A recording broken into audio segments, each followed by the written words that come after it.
They're calling it government via Netflix. Everyone is talking about Adolescence, the series by Knowsley's own Stephen Graham and Christine Tamarco. It highlights online male radicalisation and violence against girls. The creators of the show are calling for screenings in Parliament and schools to spark change. So will the Prime Minister back this campaign to counter toxic misogyny early and give young men the role models they deserve? Yeah. Prime Minister. Yes, and at home we are watching Adolescence with our children. I've got a 16-year-old boy and a 14-year-old girl, and it's a very, very good documentary to watch. Documentary? What? It's not a documentary, it's a work of fiction, which is kind of obvious when you see the character they've picked to represent the face of radicalised, violent, toxic misogyny is a 13-year-old white British schoolboy who in the TV show, radicalised by online hate and incel culture, is arrested for the murder of a female classmate.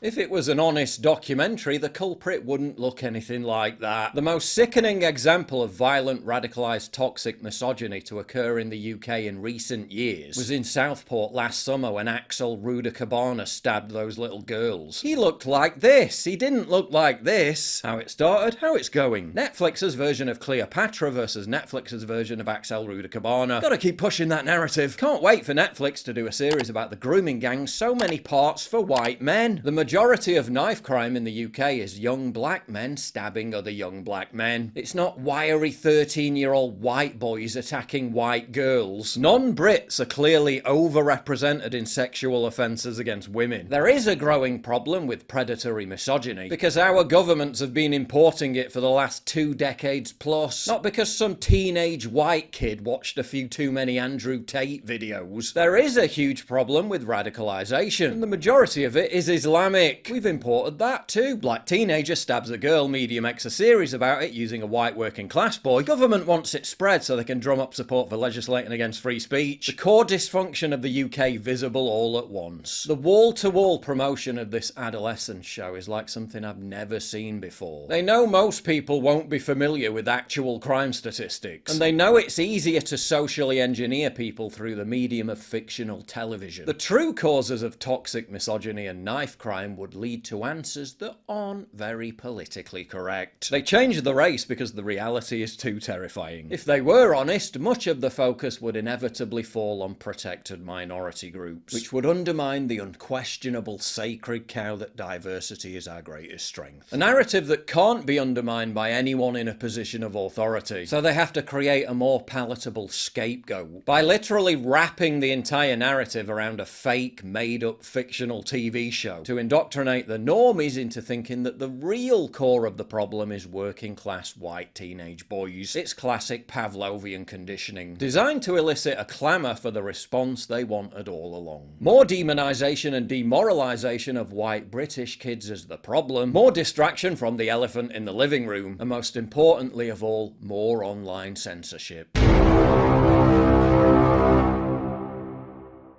If you value what I do and you want to help support me, please visit pauljosephwatson.locals.com and either pledge a one-time donation or subscribe to join my community, get early access videos, and message me directly. And exclusive live streams coming soon too. Promise. Check out the Locals link down in the description. And don't forget to take a look at the brand new website modernity.news. That's where you'll find all my content, including exclusive articles. That's modernity.news.